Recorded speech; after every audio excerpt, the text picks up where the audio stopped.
Welcome back, everyone, to day 11 of this Chronological Bible podcast series. Today, we're diving deep into one of the most thought-provoking sections of the book of Job, chapters 29 through 31. These chapters contain both the heights of Job's former glory and the depths of his present suffering. It's an emotional roller coaster. That's right. Job goes from reflecting on his past, where he was revered, respected, and in the favor of God, to his current state of utter despair. It's a perfect juxtaposition of what he once had and what he's now lost. I think it's fascinating how these chapters set the stage for the darker conversations that follow. Absolutely. Let's start with chapter 29. Job reminisces about his past life, describing it as if he were living in a time of divine favor. He talks about walking in the light of God, surrounded by prosperity and respected by all.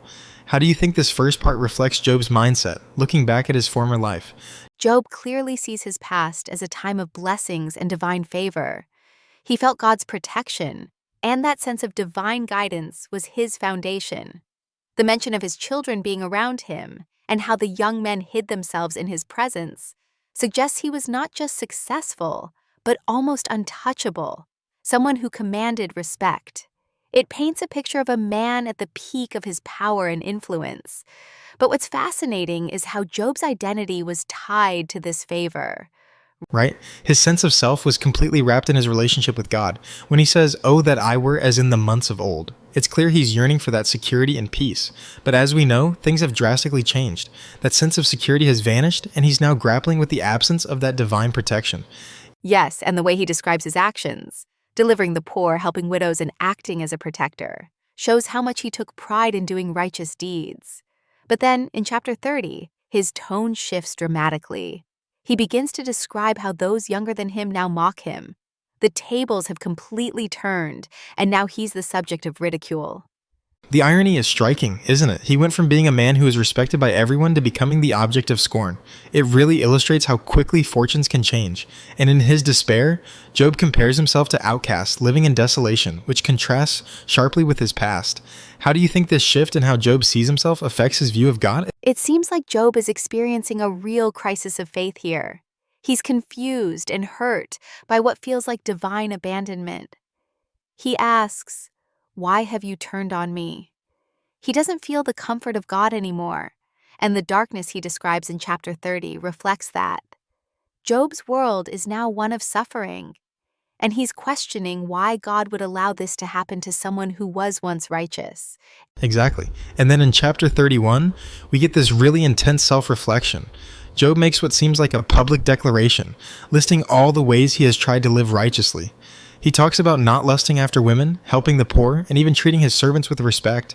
He lays out his integrity like a defense case, almost as if he's pleading with God to acknowledge his past righteousness. It's like Job is saying, "If I've done wrong, let me be punished." He's trying to prove that his suffering is undeserved. This is the part of Job's speech where he really digs deep into his conscience. It's almost as though he's cataloging his actions, holding them up as evidence of his innocence. It's an interesting move because he's not just questioning God's judgment, but he's also trying to align himself with what he believes is right. That's an excellent point. He's not just venting frustration, he's seeking clarity and justification. But here's the thing. His insistence on his own righteousness in the face of suffering brings up a bigger question. Is Job truly without fault, or is his righteousness something he's holding on to as a form of control in a world that's spinning out of his grasp? I think it's a little of both. Job's pride in his integrity is undeniable. He's worked hard to live honorably. But this moment also shows a deep internal conflict. His need for divine vindication is so strong that he's almost demanding that God show up and answer for his suffering. It's as if Job needs to be seen as righteous before he can make sense of his pain. It really speaks to how deeply suffering can challenge one's identity and sense of purpose. When we lose everything, whether it's wealth, family, or health, we often look back to what we once had, much like Job does, and we try to rationalize or prove that we didn't deserve this fate. But in doing so, Job is still grappling with that age-old question: why do bad things happen to good people? It's a timeless question for sure, and one that Job is desperately trying to answer through his own actions. But there's something really raw and human in his admission of suffering, right?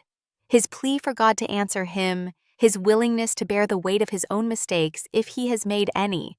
It's vulnerable in a way that's almost too real. I agree. It's this vulnerability that makes Job's story resonate with so many people. The emotional rawness of his suffering, his willingness to question everything, and his persistence in seeking an answer from God. It's what makes this book one of the most relatable in the Bible. We've all felt at times like Job, lost, abandoned, questioning everything we once knew to be true. That's why I think Job's journey isn't just about his individual suffering, but also about all of us, confronting the hardships of life. The pain and uncertainty he experiences represent a universal human struggle. And while his suffering seems extreme, it reflects the internal wars we often face in our own lives. Exactly. Job's suffering isn't just physical. His emotional and spiritual turmoil is palpable. And in that turmoil, we see a profound search for meaning. In these chapters, we're not just witnessing Job's lament, but also his quest for justice, for understanding, for a reason behind the suffering. It's the very question that drives much of human existence. Well said. So as we wrap up today's discussion, let's leave our listeners with something to think about. Job's story challenges us to consider how we deal with suffering in our own lives. Do we, like Job, cling to the idea that we must be justified? Or do we perhaps accept the mystery of suffering, knowing we might never get all the answers? Great closing thought. Maybe the answer isn't in our understanding of why we suffer, but in how we respond to it. Can we find meaning, compassion, and hope even when everything seems to be falling apart? Let's keep that question in mind as we continue this journey through Job's story. Thanks for joining us today, and we'll catch you next time. Take care, everyone, and keep reflecting on these timeless questions. Until next time, have an awesome and joyful day ahead.